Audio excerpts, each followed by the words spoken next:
profeta Isaías, ele é chamado de mini-bíblia, porque a Bíblia tem 66 livros. O livro de Isaías tem 66 capítulos. O livro de Isaías ele é chamado o livro messiânico, né? O Isaías é chamado profeta messiânico. O profeta que mais falou sobre a pessoa de Jesus, sobre a sua morte, sobre o seu triunfo, chamando ele de juiz, de rei, de legislador. E esse profeta, ele é um profeta muito interessante por causa do encontro que ele teve pessoal com Deus em um momento de crise da nação. Diga-se de passagem que Deus, às vezes, melhor dizendo, nós achamos que Deus espera um momento de tranquilidade, de que tudo está calmo, de que o mar está mar de, como se diz, mar de almirante, né? Mar de almirante para ele agir e para ele atuar. Mas nós descobrimos ao longo da história bíblica que Deus é especialista em operar no meio de crises. Não há nenhuma crise que impeça Deus agir e cumprir o seu sobrenatural. Ontem de madrugada, eu estava, 3 e pouco da manhã, olhando alguma coisa, e de repente me subiu ao coração aquele versículo de Naum, capítulo de número 1, que diz assim: que o Senhor é tremendo e Ele tem um caminho na tormenta e na tempestade. E aí me veio ao coração até pregar sobre Naum hoje. Eu li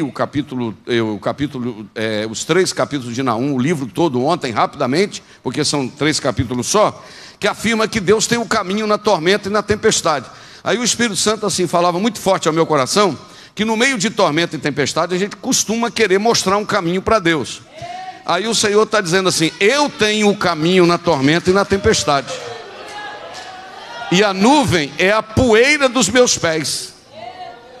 Entendeu? Deixa eu ouvir, antes de ir no Isaías, deixa eu ir no Naum, só para me concluir o raciocínio aqui, porque eu sinto que tem endereço essa Jonas, Miqueias, Naum. Capítulo 1, versículo de número 3. É o Aloy que está aí? 1:3 diz assim: o Senhor é tardio em irar-se, mas grande em força, e ao culpado não tem por inocente. O Senhor tem o seu caminho na tormenta e na tempestade, e as nuvens são o pó dos seus pés. Interessante que o caminho quem tem é Deus, o ambiente não importa, o caminho é que é dele. Se é na tormenta e na tempestade, não importa, o caminho é ele que tem. Então você não tem que ensinar caminho para Deus, porque Deus é que tem o caminho na tormenta e na tempestade. Entendeu como é que é? E aí está dizendo que a nuvem é como a poeira dos seus pés. Mas ainda no Naum, capítulo de número 7, 1, versículo 7, é bastante interessante, que diz assim: o Senhor é bom, traz uma característica de Deus, o Senhor é bom. 2, uma fortaleza no dia de angústia. 3, e conhece os que confiam nele. Senhor, tu sabes que eu confio em ti. E Deus está dando uma olhadinha assim, aqui ó. Você está falando que confia, mas só de boca para fora. Porque no culto à noite você está dizendo I love you, my God. Na segunda-feira você está desesperado arrancando os cabelos. Então o Senhor conhece aqueles que confiam nele, tá bom? Não precisa de vir com onda não, porque Ele sabe quem confia nele. E Ele é uma fortaleza no dia da angústia. Ele é bom e tem o caminho na tormenta e na tempestade. Pastor, não sabia que tinha esse versículo na Bíblia. Tem sim. E tem uma outra coisa também que Deus, ele é tremendo, aleluia, é que Deus não deixa que o inimigo dele se levanta por 2 vezes. Levanta uma e já tomba. Está no versículo de número 8, no versículo de número 9, mas aí tem que ser na NVI para ficar legal, aleluia. Na NVI, vamos ver o que diz. O Senhor, aleluia, o Senhor acabará com tudo que vocês planejam contra ele. A tribulação não precisará vir a segunda vez. Na primeira ele já liquida. Entendeu? Então, esse Deus Todo-Poderoso, Ele tem o controle de todas as coisas em meio a crise e dificuldades. Não há nada que impede Deus agir, irmãos. E quando Deus resolve agir também, não tem ninguém que... Existe no livro de Isaías mesmo um versículo, eu só não sei qual, mas está no livro de Isaías, que diz que quando a mão do Senhor está estendida, ninguém faz a mão do Senhor voltar atrás. Amém? A mão do Senhor às vezes ela é estendida para castigar, mas a mão do Senhor é estendida para abençoar. E quando Deus resolve abençoar, ninguém segura. Deus tira de dentro da cova, coloca no trono lá no Egito. Quem estava no trono era Faraó, mas quem mandava era José. Amém? Porque tem a ver com autoridade. E não tem um outro lugar melhor de conhecer Deus do que no meio da crise e na tempestade. É o melhor lugar para você conhecer Deus, entendeu? Tudo bem. Então, nós temos uma crise instaurada, que é uma crise porque morreu um rei. Qual o nome do rei? O rei Uzias, ou Azarias. Há uma tradução que diz Azarias ou Uzias, mas é o mesmo. Segundo Crônicas, capítulo de número 15, 1 ao 3, fala, e segundo Crônicas 26, fala dele também. Um rei tremendo, um camarada que amava a agricultura, um camarada que equipou o exército de Israel, um sujeito fenomenal. Ele era um camarada, tinha Israel, Judá, o reino do sul, tinha um poder bélico tremendo. O reino do sul estava poderoso na agricultura, porque ele amava a agricultura, o rei Uzias. A agropecuária, olha para você ver, era aí, Fernanda, o Gualtim estava empregado na época do rei Uzias, porque ele é veterinário, né? E esse camarada chegou no topo, ele governou Israel, começou com 15, 16 anos, governou por 52 a 55 anos, ele governou o reino do sul, governou Judá. Só que no final da sua vida, irmãos, hoje eu estava fazendo uma visita lá no Alto São Luís, mais conhecido como Siriquite, né? Depois do Siriquite, 7 quilômetros, já no município de Mutum, e eu estava dando uma palavra lá, e dizendo para um irmão que estava fazendo 90 anos de idade, que o interessante não é só começar bem, é terminar bem. Tem gente que brilhou no início, brilhou no meio, no final descuidou. Tu precisa ser fiel até o fim, porque a vitória está no fim da jornada. Porque esse negócio de tempo de casa não faz Deus mudar de ideia. O que Deus determinou é: Senhor, eu desobedeci, mas eu tenho muito tempo de casa. Problema seu. Lembra do caso de Moisés? O Senhor falou que não vai entrar na terra prometida. Senhor, mas não sei o que. Primeira vez, segunda vez, mas que eu não sei o que. Terceira vez, deixa eu entrar na terra prometida. O Senhor falou: não toca mais nesse assunto. Tempo de casa não muda a minha autoridade, porque Deus não muda princípio. Mas eu tenho 50 anos aqui na igreja. Se não converter, não sobe não, tem que converter. Amém, irmão? Tá ruim, mas tá bom, né? É isso que Deus está dando para nós. Amém? Então, esse homem chamado Uzias ou Azarias, esse homem, ele teve um problema no final da vida. Por quê? Não soube respeitar a autoridade e a posição que Deus o havia colocado. Ele era rei, ele não era nem sacerdote nem profeta. Ele foi para o templo, e quando ele foi para o templo lá, sabe o que ele resolveu? Oferecer sacrifício no altar. Aí o profeta chegou e falou com ele: você não pode fazer isso não, rapaz. Você não pode fazer isso de jeito nenhum. Não, mas eu estou aqui, eu sou rei, eu vou fazer. Diz a Bíblia que começou uma manchinha na testa dele, tomou o corpo todo e morreu leproso. É tão triste, né, irmãos? Quando a pessoa começa bem e termina tão mal. E a Bíblia diz: no ano em que morreu o rei Uzias, o país entrou em crise, irmãos, porque um governo está bem na agronomia, está bem na agropecuária, está bem no poder bélico, está tudo organizado, está tudo it's okay, como diz no inglês, né, pastor Gerson? It's okay, very good, está tudo tremendo, está tudo funcionando bem, está tudo na engrenagem. Morre um rei desse, qual é o grande problema? Quem vai ser o sucessor? Quem vai tomar o lugar? Como é que vai ser? É um problema de crise, é um problema de crise. Nesse momento de crise, o que acontece? Um homem chamado Isaías, que já tem chamada, mas ainda não tem experiência. Porque nem todo mundo que tem chamada tem experiência. Porque chamada é Deus que faz, experiência é trabalho. Mas o camarada é todo preparado academicamente, mas tem experiência de visitar hospital, de visitar doente, de tomar pancada e não reclamar, não murmurar? Tem? Não tem. Então tem que ter estrada, tem que ver. Aí o Isaías vai para o templo, e quando ele vai para o templo, ele começa a descrever algo tremendo. Ele diz: no ano, Isaías 6:1, aleluia, no ano em que morreu o rei Uzias, aleluia, no ano em que morreu o rei Uzias, ele faz uma declaração: eu vi. Diga comigo: eu vi. Deixa eu te falar um negócio. Rapaz, eu sou lá da igreja, tem uma irmã lá que tem uma experiência tremenda. E você? Rapaz, eu vou lá numa igreja que o pastor tem uma experiência tremenda. E você? Ele está dizendo, no ano que morreu o rei Uzias, eu vi. Porque aqui eu posso te ajudar, mas a sua experiência com Deus, ela é pessoal. Não, eu vou repetir. A sua experiência com Deus é pessoal. Mas o meu pai era tremendo. Você vai ter que ter uma experiência também, porque Deus não tem neto, Deus só tem filho.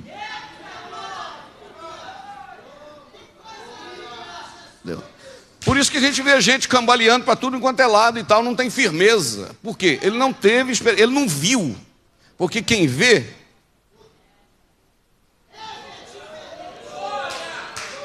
está falando experiência pessoal. No ano em que morreu o rei Uzias, eu vi, ele está declarando.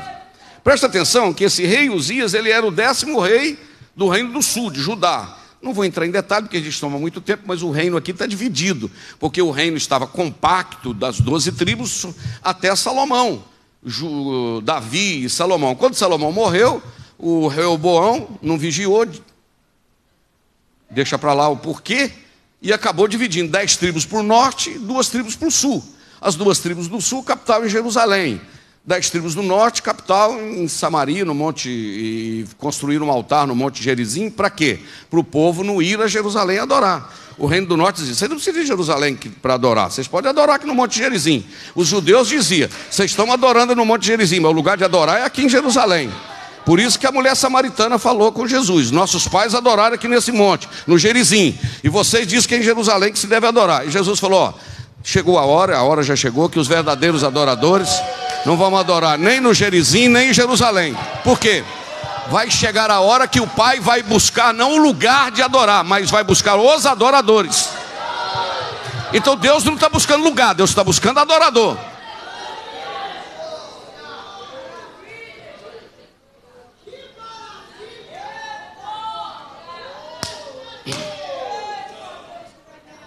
Muito bem.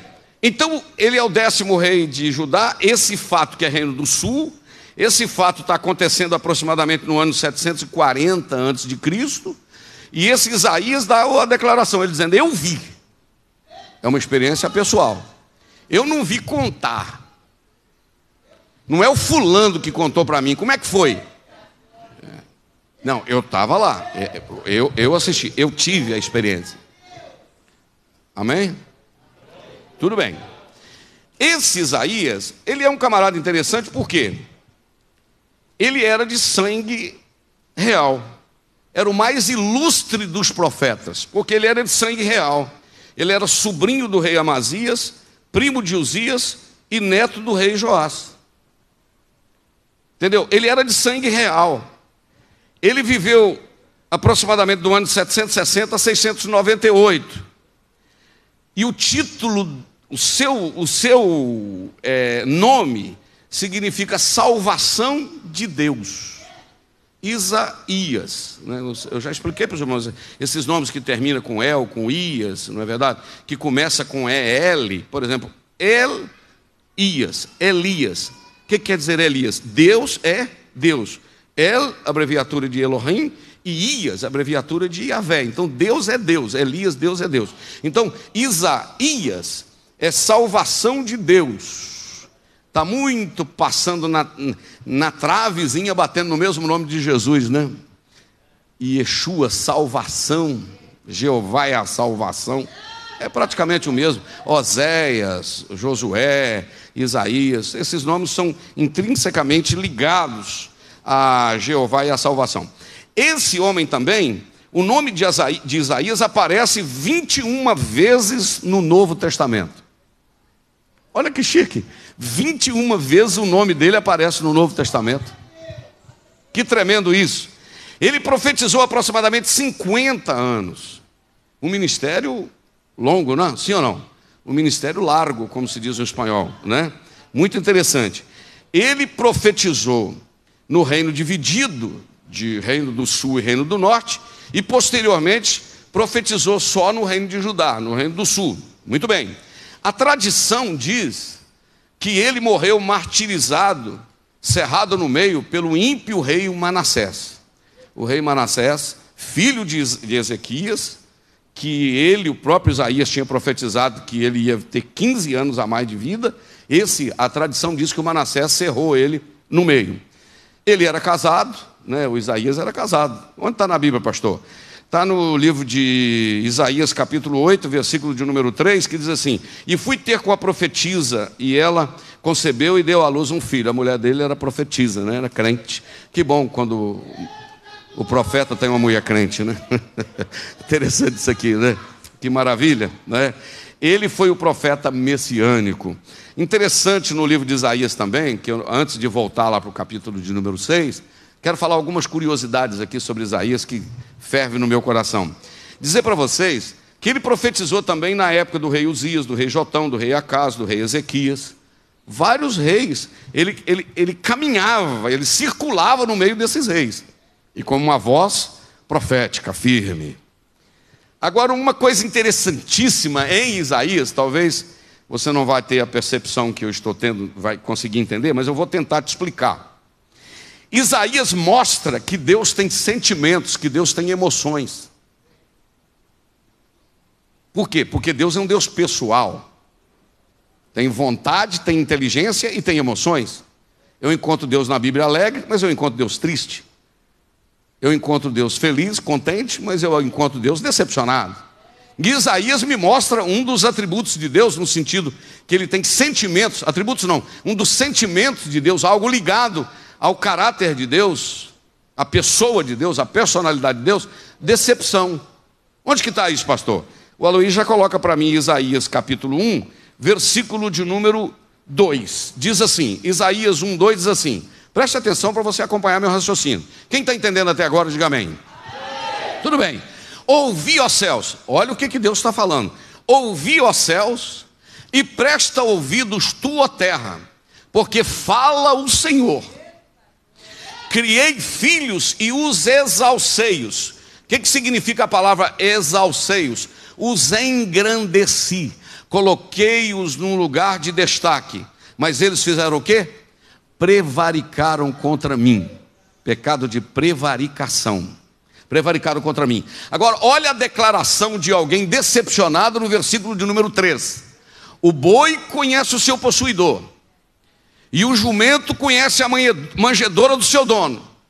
Mas Israel não tem conhecimento de mim. O meu povo não me entende. Irmão, eu acho isso aqui fortíssimo. Olha aqui para mim, eu acho isso aqui fortíssimo. Sabe por quê?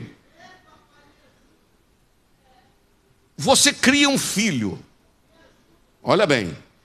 Você exalta esse menino, você dá a ele toda uma estrutura para ele tomar um patamar, um lugar. Quando ele toma, ele prevarica, ele vira as costas contra você.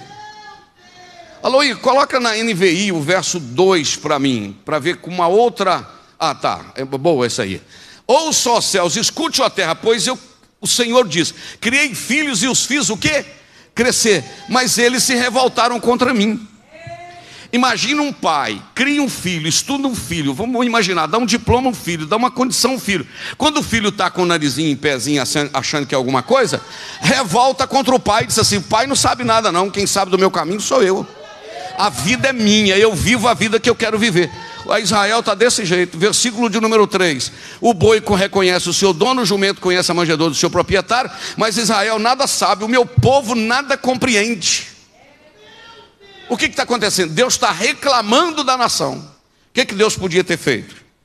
Mandar um raio do céu e matar. Mas sabe o que Deus faz? Coloca para mim o versículo de número 18, Aloysio, por gentileza. Desse mesmo capítulo 1. Sabe o que Deus faz? Então faz o seguinte, gente. Olha, irmãos, vê se você consegue entender o que eu estou tentando explicar. Vê se dá para você aceitar um negócio desse. O Criador do céu e da terra ir atrás do homem. Ô meu filho, vem cá, você não me entende, você não sabe o que eu estou querendo você. Você não está entendendo o que eu quero para você. Eu poderia acabar com você, mandar um raio. Mas vem cá, faz o seguinte. O que é arguir?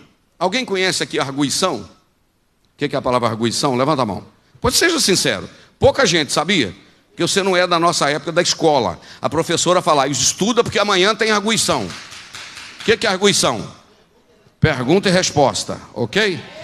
Então o que o Senhor está falando? Vem cá, senta aqui e vamos fazer discutir aqui pergunta e resposta. E vamos fazer o seguinte: ainda que os vossos pecados sejam como escarlata, eu vou transformar eles brancos como a neve. E ainda que eles sejam vermelhos como o carmesim, eles vão tornar branco como a lã. Mesmo que vocês, todo mundo errado, mas eu vou fazer o seguinte: eu ainda vou perdoar o pecado de vocês. Irmãos, Deus não é gente não. Deus é Senhor, é cheio de misericórdia. Quem pode levantar essa mão pela misericórdia de Deus? No livro do Salmo está escrito que as misericórdias do Senhor são o quê? A causa de não sermos consumidos. Eu fico vendo, irmão, gente que diz assim com o narizinho empinado, sabe? Eu vou porque eu vou na igreja, porque se eu não for o quê? Vai acontecer o quê? Nada. Ah, que eu não, é que Deus o quê, rapaz? Altera algum, que eu vou no culto, mas não vou glorificar. Aí Deus vai ficar assim fraquinho, vai perder força. Irmão, na realidade Deus nem precisa ser glorificado, porque Ele tem glória suficiente em si mesmo. Deus tem glória suficiente em si mesmo. Eu é que quando glorifico o nome dEle, eu acabo sendo abençoado, porque eu tenho o privilégio de glorificar o único Deus verdadeiro. Eu vou contar porque isso é público, e eu já contei aqui. É público, e quem contou foi ela, uma cantora conhecida aqui no Brasil. Um fato que aconteceu no Ipatinga. A cantora foi convidada para cantar sábado e domingo, né? Eu já contei aqui, vou repetir, não tem problema, que tem gente que não escutou. Ela foi cantar, quando terminou o culto sábado à noite, o irmão que a convidou falou: irmã, que hora que a senhora quer que convida a senhora, que busca a senhora para cantar amanhã cedo? Ela falou: eu não canto de manhã não, filho. Eu fui contratado para cantar sábado à noite e domingo à noite. De manhã a voz fica ruim. Tipo assim, né? De manhã não, eu fui contratado para cantar sábado. Mas irmã, cantora, é o seguinte, Ipatinga, é o seguinte, tem um coral lá que ensaiou para cantar um hino com a irmã. Sabe os conjuntos que ensaiam o ano inteiro para esperar a cantora vir para cantar junto? Não é bonito esse negócio? Não vou. Depois de muitos fazer isso, então tá bom, me busca lá tantas horas lá e vou. E foi, com um bico desse tamanho assim.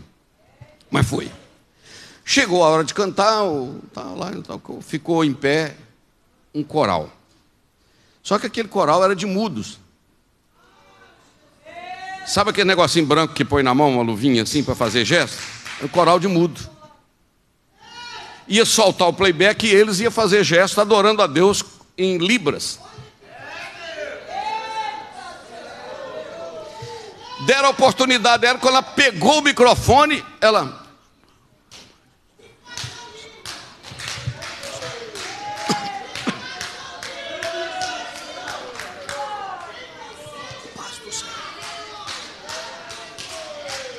Não saía a voz não, ficou muda. O Espírito Santo assoprou e soltaram o playback. E aí os mudos começaram a libra adorando. E Deus mandou uma glória na igreja. E ela muda. Aí o Senhor falou com ela: não precisa me adorar não, eu tenho quem me adora.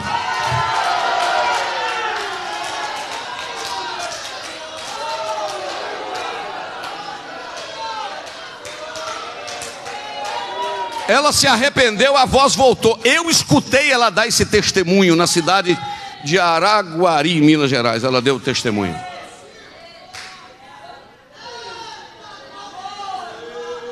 Eu vi o Senhor assentado no alto e sublime trono. Deixa eu te dar uma notícia aqui esta noite. Quem tinha morrido era o rei Uzias. O Senhor continuava no trono, porque o trono é dele, a glória é dele, o louvor é dele, a adoração é dele, aqui tudo é dele.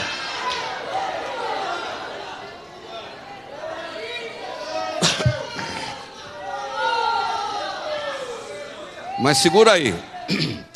Esse profeta Isaías, irmãos, ele é tremendo porque no capítulo de número 5, se você colocar aí o capítulo de número 5, eu vou te ajudar, só para você entender. Ele começa a profetizar no capítulo 5, ele vai dizendo algumas coisas interessantes. Por exemplo, no capítulo de número 5, ele fala de uma parábola da vinha e da sua aplicação. No versículo 8 ele fala: ai dos que ajuntam de casa em casa. Versículo 8. Versículo de número 11: Ai dos que se levantam pela manhã e seguem a bebedice. Versículo 18. Ai dos que puxam para a iniquidade. Versículo 20. Ai dos que o mal chama bem. Versículo 21. Ai dos que são sábios aos seus próprios olhos. 22. Ai dos que são poderosos. Quantos ai ele falou aí? 1, 2, 3, não. No 23 diz, dos que justificam o ímpio presente. Então ele falou, 1, 2, 3, 4, 5, 6 vezes ele falou, ai, olha aqui para mim. Ele falou assim, ó, ai de quem faz isso, ai daquele que levanta de manhã e bebe, ai daquele que faz não sei o quê, ai daquele, e vai falando. Só que quando diz o capítulo de número 6, versículo de número 5, quando ele viu o Senhor sentado no alto sublime trono, ele falou assim, ai de mim que vou perecendo. Porque você fica com o nariz empinado e acusando os outros, enquanto você não vê a glória de Deus. Quando você vê a glória de Deus, você diz, eu estou frito, estou tostado. Quem precisa da misericórdia não é só os outros não, eu também preciso da misericórdia de Deus. Ai de mim.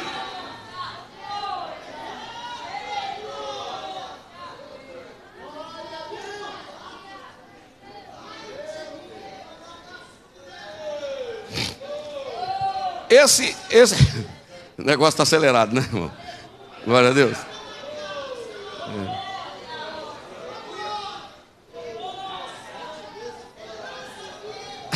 7 vezes ele falou ai dos outros. Quando ele viu a glória, ele falou ai de mim. Muito bem. Aí quando chega no capítulo de número 6, ele diz, eu vi o Senhor assentado sobre um alto e sublime trono. Onde ele estava aqui, o Isaías? Ele estava no templo, em Jerusalém, em Jerusalém, a cidade da paz, né? O nome Jerusalém significa cidade da paz. E Jerusalém, Shalaim vem de Shalom, do hebraico, que quer dizer paz, né? Por isso é que Abraão encontrou, pastor Gerson, com o Melquisedeque. Melque é rei, Zedeque vem de justiça, então a palavra Melquisedeque significa rei de justiça, e ele era rei em Salém, a cidade da paz, e Jesus é sacerdote segundo a ordem de Melquisedeque, porque Jesus vai governar em Jerusalém, porque ele é o rei de justiça. Melquisedeque, o rei de justiça que vai reinar sobre Jerusalém, a cidade da paz. Muito bem, é Bíblia que eu estou pregando, né? Vamos lá, glória a Deus. Então, ele vê o Senhor assentado no alto sublime trono, e o seu séquito, vamos explicar esse negócio aqui desse séquito. Essa questão do séquito aqui, irmãos, é uma palavra um pouquinho, não é muito conhecida, mas vamos ver na NVI o que diz o séquito assim, a aba da sua veste enchia o templo. Então ele vê o Senhor assentado no alto sublime trono, mas a barra do vestido do Senhor está enchendo o templo. Tem originalmente do hebraico aqui, onde foi escrito, essa aba de sua veste enchia o templo, era exatamente a bainha do seu manto. É interessante que no livro de Malaquias, capítulo número 4, diz que ele virá e trará sobre as suas asas, o seu manto, salvação. Aleluia, é forte, né? E na barra da orla do sacerdote, você sabe que tinha umas tirinhas, que do hebraico é tzitzit, que quer dizer, era as tirinhas da lei, da doutrina do Senhor. É por isso que a mulher do fluxo de sangue deu uma olhadinha assim. O Jairo falou assim, ele tem que ir lá em casa. A mulher falou, para mim nem precisa ir lá em casa. Se eu encostar na barra do vestido, já está bom.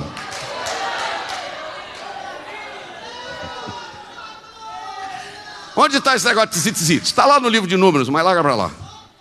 Números era ontem na etade que eu dei aula. Hoje é Isaías. A orla do vestido invadiu a casa. Interessante, irmãos, a orla do seu vestido encheu o templo, as abas das suas vestes. Agora, versículo 2, o que diz? Acima dele estava quem? Serafins. Presta atenção que a palavra serafim define uma classe de anjos na Bíblia. A Bíblia, os anjos, a angelologia, ou angelologia que estuda a doutrina dos anjos, angelologia, ela apresenta anjo, arcanjo, querubins e serafins. 4 classes de seres angelicais: anjo, arcanjo, querubim e serafim. Arcanjo, arque, tem a ver com uma autoridade a mais. Por exemplo, arcanjo Miguel, defensor da nação de Israel. Aquele que, quando Daniel estava orando, veio trazer, o Senhor estava mandando a resposta, e aí a Bíblia diz que Satanás entrou para atrapalhar a resposta. Aí o arcanjo Miguel falou: eu vou lá dar uma forcinha. Está lá no livro de Daniel. Mas larga para lá, não é isso, eu só estou pensando.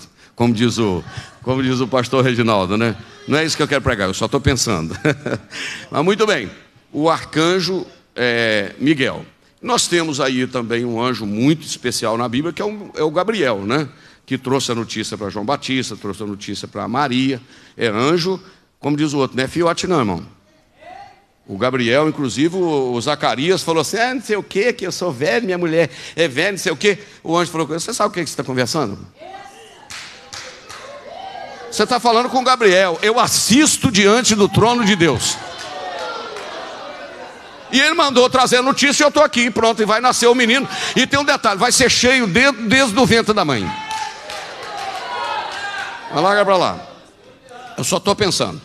Serafim, veja bem, a única vez na Bíblia que menciona a palavra serafim é no Isaías capítulo de número 6, no versículo de número 2 e no versículo de número... o versículo de número 2 e o versículo de número 6, que diz: e o serafim voou para mim. A única vez na Bíblia. A palavra serafim aqui tem a ver com ardente, pegando fogo, incendiado, né? Aquele que se queima. Então, ele está vendo os serafins acima dele. Cada um tinha 6 asas. Quantas asas? 6.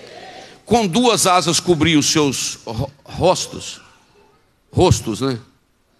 Porque é um ovo, 2 ovos. Agora um rosto, não é 2 rostos. Cobria os rostos, né? O português é terrível, né? Cobria assim os seus rostos. Com 2 voava e com 2 os pés. Adoração, serviço e reverência. Quando ele curva, ele adora. Quando ele movimenta, serviço. Quando ele cobre os pés, terra santa, o lugar que está pisando. Quem pegou? Tudo bem.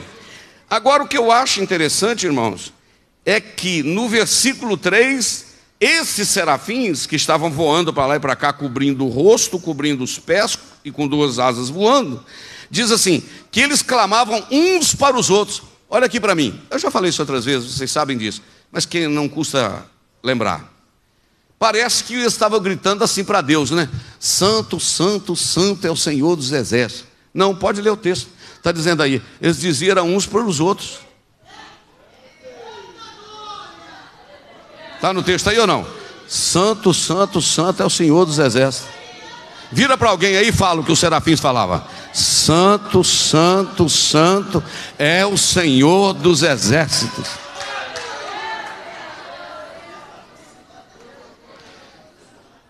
E aí estava dizendo que eles estavam acima, com o rosto tampado, vendo acima. E eles diziam: santo, santo, santo é o Senhor dos exércitos. Kadosh, Kadosh, Kadosh. Porque a palavra santo do hebraico é Kadosh, né? Kadosh, Kadosh, Kadosh é Jeová Shebal, ou Jeová Sabaote. Porque Shebal do hebraico é exército. Só que a título de informação, 30 vezes, no livro de Isaías, Isaías chama o Senhor Jeová de santo.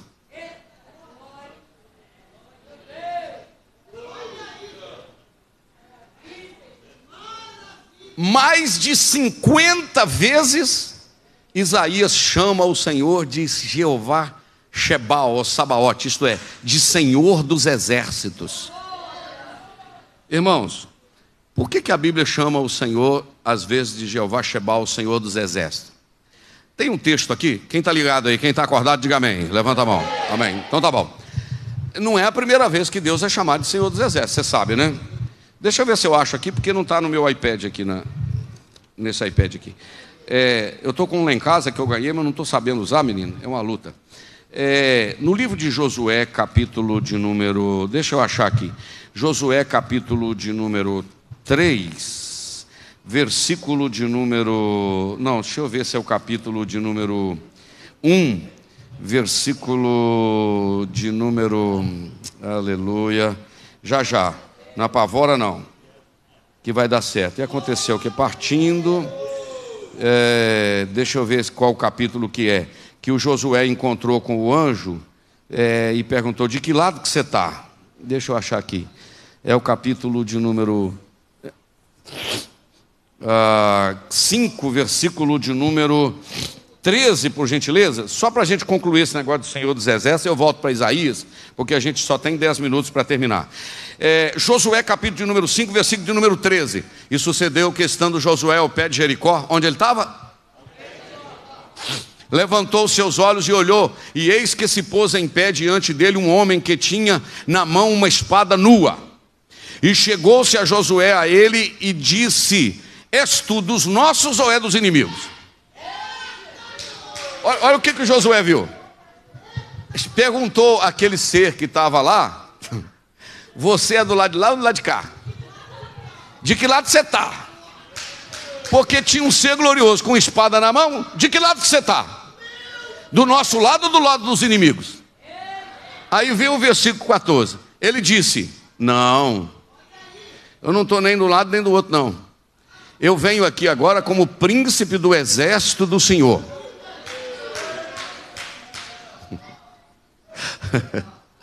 Príncipe do exército do Senhor. Isso quer dizer que o Senhor é Senhor dos exércitos. Então Josué se prostrou sobre o seu rosto na terra e o adorou. E disse-lhe: que diz meu senhor a seu servo? Então disse o príncipe ou o capitão do exército do Senhor Josué: descalça o sapato dos teus pés, porque o lugar que você está é santo. E Josué fez assim. Deixa eu falar um negocinho com você. Esse anjo aí, meu filho, tem um negocinho dele aí. Primeiro, quando Josué adorou, se fosse anjo qualquer, não aceitava adoração.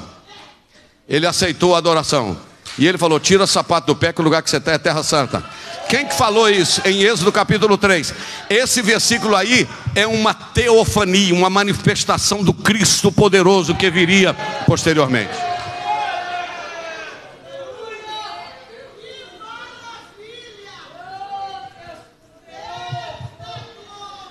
E aí, Isaías está vendo os serafins cantando: santo, santo, santo, é o Senhor dos exércitos. Santo, santo, aleluia.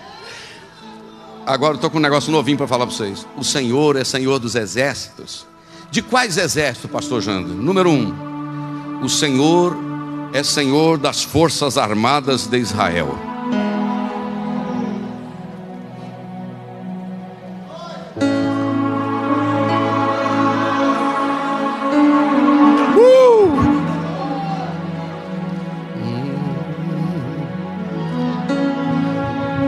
Deixa eu só achar um versiquinho aqui para ler para vocês.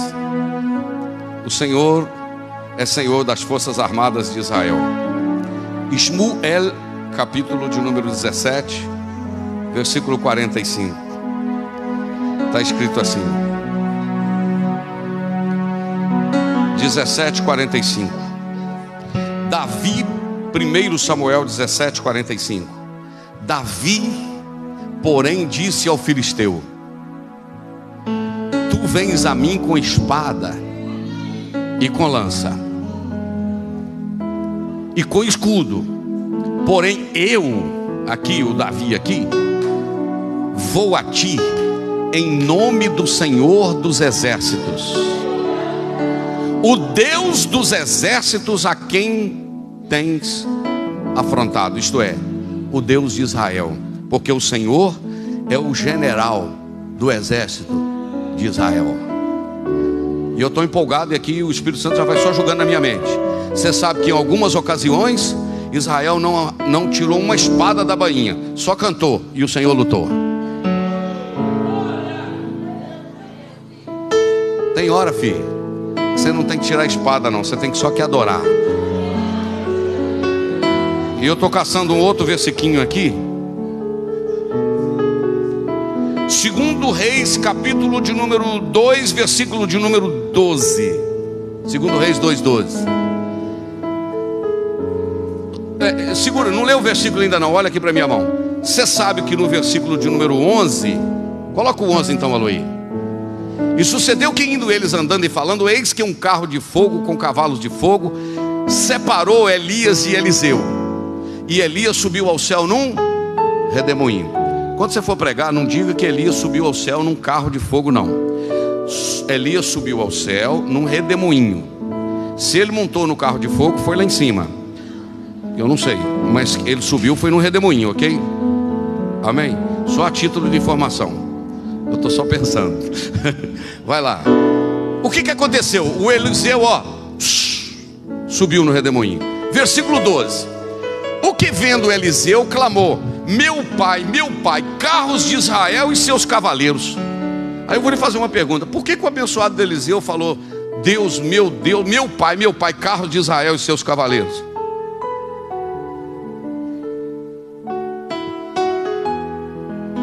Por que, irmão? Porque o Senhor era o general de Israel. Porque está escrito assim: uns confiam em carros e outros confiam em cavalos, mas nós faremos menção do nome do Senhor. Salmo 20. Então o Senhor é Jeová Shebal, o Senhor dos exércitos, das forças armadas de Israel. Mas o Senhor é Senhor dos exércitos também, dos astros que foram criados por Ele. Estrelas, lua, sol, bilhões de estrelas, astros. O Senhor manda nisso tudo. A prova é Isaías 40 fala, Salmo 147, 4. Coloca na tela para nós, Salmo 147, 4. O que está escrito? Conta o número das estrelas e chama cada uma delas pelo nome.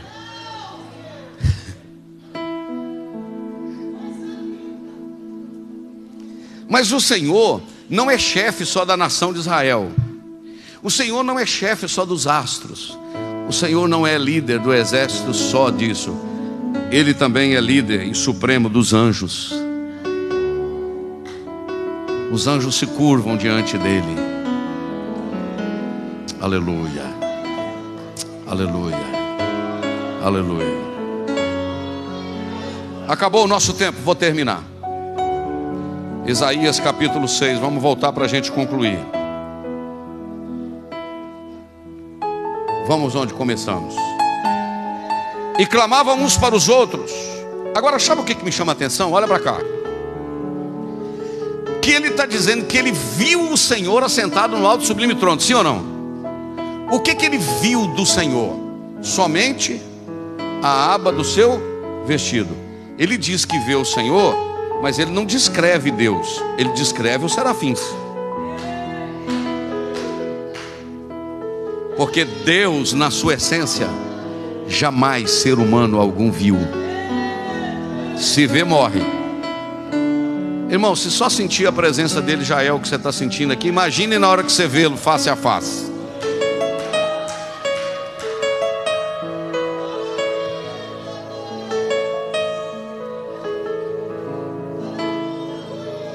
Aí, ele descreve, quando ele descreve, agora vamos para o versículo 4. Os umbrais das portas literalmente tremeram, as portas do templo. Tremeu com o quê? Com a voz do que clamava. E aí você sabe que a casa encheu de fumaça. Esse negócio da casa encher de fumaça, irmãos, isso é bem comum na Bíblia. Porque várias vezes da manifestação da glória de Deus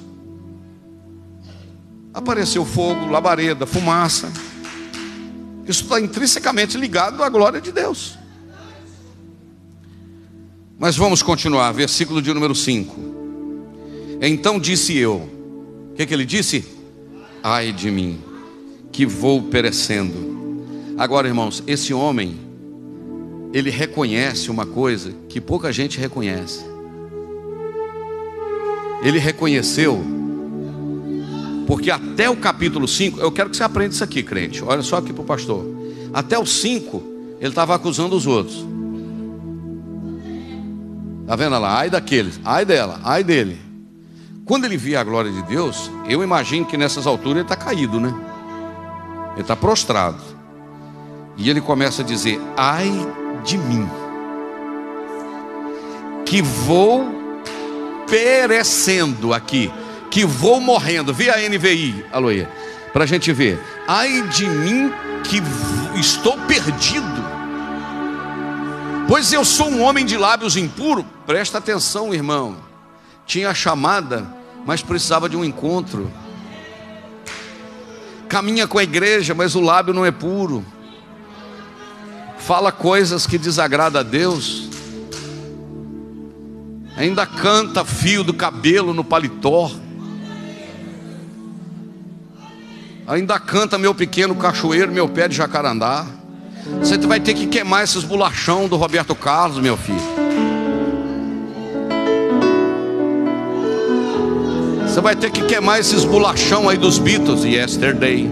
Vai ter. Mas é tão bonito, pastor, eu lembro. Não. Os seus lábios agora não adoram o mundo. Os teus lábios agora adoram o Rei dos Exércitos. Porque você viu o Senhor. Interessante que ele primeiro reconhece a sua situação.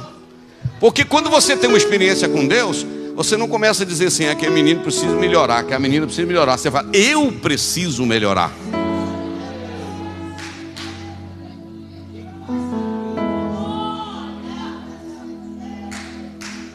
Por quê? Os meus lábios são impuros e tem um negócio: eu habito no meio de um povo de impuros lábios. Só que tem um detalhe: os meus olhos viram o Rei. Os meus olhos viram o Senhor. Isto quer dizer, depois da experiência que eu tive com esse negócio aqui, eu vou ter que mudar de vida. Ninguém vai precisar de falar comigo o que eu tenho, o que eu não preciso fazer, não. Porque eu reconheci a santidade dele e digo: eu tenho que ser diferente.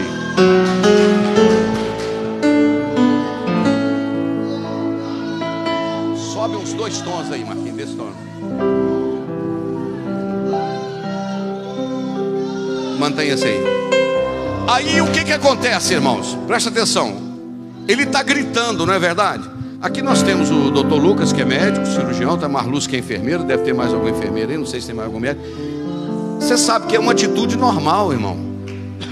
Quando alguém está gritando com dor no peito, por exemplo, ai, ai, ai, ai, ai, o que você faz? Traz um copo d'água aí, gente. Traz um copo d'água, dá uma água para ele aqui, põe água de açúcar. Lá na roça ele tomava, tinha um tal de alcanfor, não tinha um negocinho?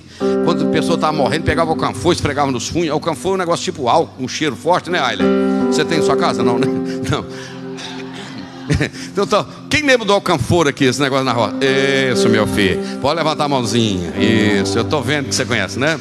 E tal, passava o alcanfor no pescoço, né? Meu pai dava crise, problema do estômago e tal, passava, eu dava água ou passava álcool, não é verdade? Não dá um golinho d'água aqui, ó, põe açúcar, põe hortelã. Hoje eu estava passando mal à tarde, eu nisso fiz o chá de hortelã, não é verdade? Chá de hortelã é muito bom, irmão. Não é verdade? Não sei para quê não, mas é bom, não é verdade? Eu tenho um parente que tomava muito chá, mas morreu bem melhor que o chá que ele tomava, entendeu? Então é o seguinte, então a pessoa está muito ruim, então você fala: dá água para ele, toma água aqui que você está gritando, ai, ai. Só que o Isaías foi diferente. Falou: está precisando da água não, está precisando de fogo.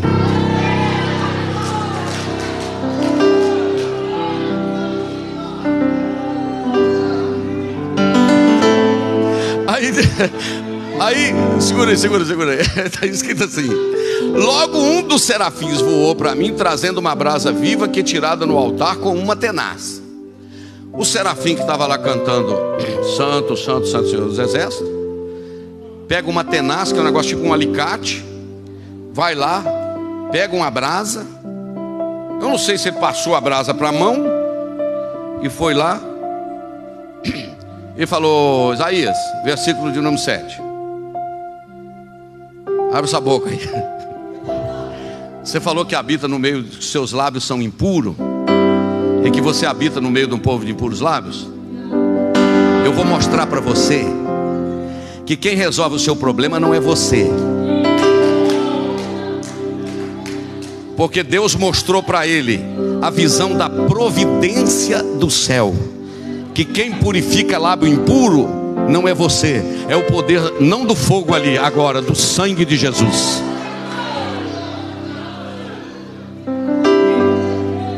Quando os lábios deles são purificados, presta atenção que os lábios são purificados, a culpa é removida e o pecado é perdoado. Irmão, é muito profunda essa parte final aqui, porque não foi só o pecado que foi perdoado, a culpa foi removida. Porque tem gente que já foi perdoado, mas continua com a culpa. Tu não tem que carregar a culpa mais não. O sangue de Jesus já te perdoou. Agora nenhuma condenação há para os que estão em Cristo Jesus.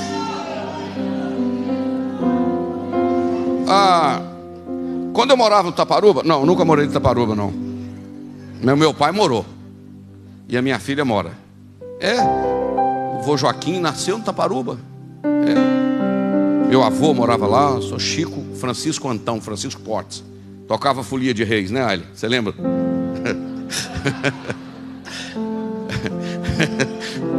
Olha pra cá. Sei por que vocês estão rindo. Olha pra cá. Eu tinha uma vendinha na saída para Pocrane.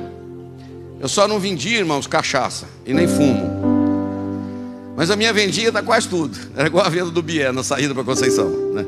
Minha vendinha tinha tudo. Minha vendinha tinha ferradura, vendia, tinha querosene, né? O camarada encostava o tambor na porta, enchia 200 litros de querosene, Moisés. Vendia na garrafinha. Vendia lamparina, soda cáustica. Vendia creolina, shampoo, leite de rosa, um pó de arroz chamado cachemir buquê, Mistral. Oh, que saudade que a pessoa tem do Mistral. Óleo babosa, né? Vendia tudo.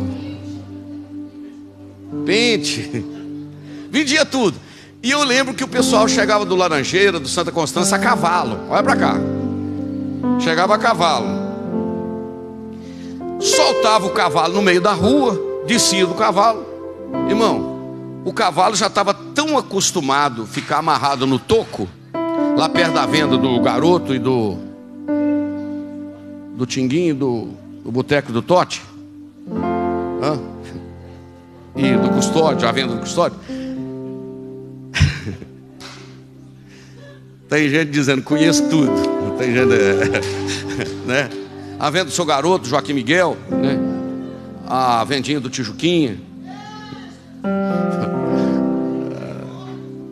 O camarada soltava o cavalo no meio da rua. O que o cavalo fazia?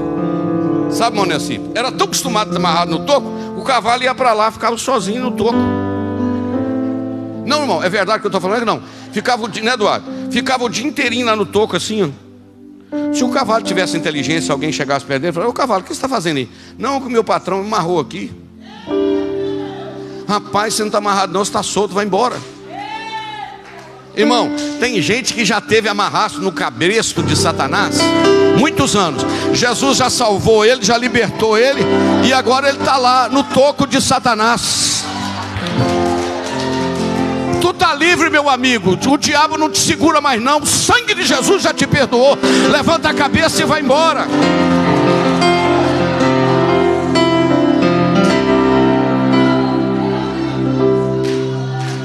Amém, irmão?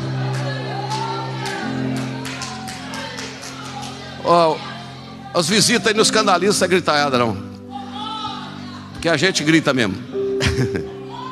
Na verdade é a forma da gente adorar, mas fica tranquilo. O Serafim estava gritando lá também, né? Gritando santo, santo. Então tem gente que Jesus já perdoou e ele está lá no toco de Satanás. 1990, hoje está fazendo 33 anos que eu pequei. Se você perguntar para Deus e falar: Senhor, que a vez que eu pequei, o Senhor vai falar: o quê? Que pecado? Aquela vez que eu pequei, dos teus pecados não me lembro mais. Isaías disse: eu sou o mesmo que apago as tuas transgressões e dos teus pecados não me lembro mais. Mas tudo bem, pecado removido, culpa removido e pecado perdoado. Versículo de número 8. Vou até fechar a Bíblia, irmão, que já deu 1 hora que eu estou falando. 1 hora de palavra. Vou ver se eu continuo falando sobre Isaías. Isaías é lindo, tem uns outros negócios aqui maravilhosos. Depois que ele viu o Senhor, então, ouviu a voz do Senhor falando com ele que o pecado estava, a culpa estava removida e o pecado perdoado. Aí brota uma pergunta do céu, que está dizendo assim: então ouvi a voz do Senhor conclamando, dizendo: quem enviarei e quem há de ir por nós? Presta atenção nessa frase. O nós aí não é quem irá por mim. O nós aí é o que? Plural. Quem que está fazendo essa? Filho e Espírito Santo. Apresentar.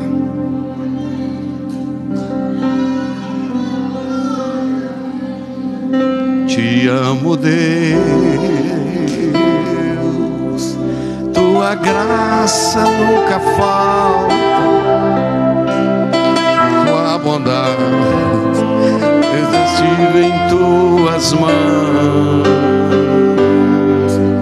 Me levanto, fica de pé, até eu me deitar, eu cantarei a bondade de Deus. Você tem coragem de levantar sua mão? És fiel em todo tempo, todo tempo tu és tão bom. Todo fôlego que tenho, cantarei a bondade de Deus.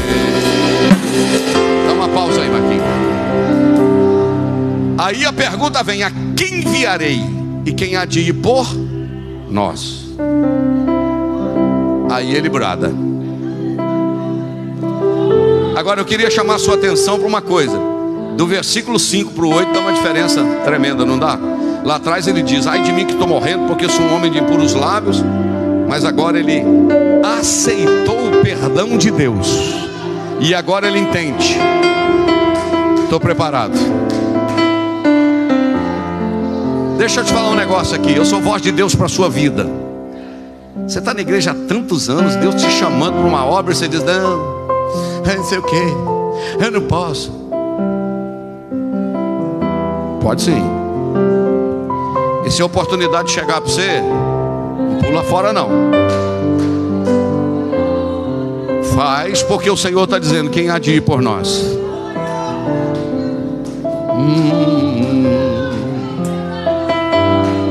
Aí ele disse: eis-me aqui, envia-me a mim. Senhor, queremos te dar graças pelo teu infinito amor e a tua infinita misericórdia. Centenas de pessoas estão pedindo, dezenas de pessoas estão pedindo oração aqui na barra de comentário da nossa transmissão. E tu és o Deus que ouve orações. E eu quero orar por aqueles que estão pedindo as orações. Mas antes, Senhor, eu quero fazer um pedido junto com essa igreja que está aqui. E quem concordar comigo vai orar junto comigo. Diga para o Senhor o que Isaías disse: eu vi o Senhor assentado. Diga para ele: Senhor, eu quero ver a tua glória. Diga aí nas suas palavras. Aleluia. Você quer ver a glória do Senhor? Você quer experimentar algo mais? És fiel em todo tempo, todo tempo tu és tão bom. Todo fôlego que tenho, cantarei a bondade de Deus.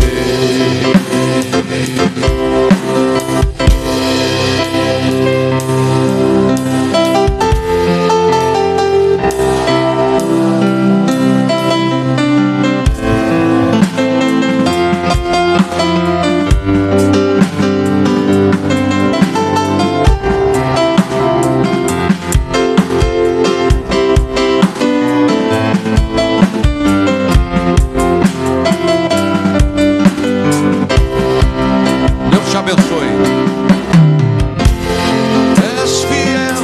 Acende.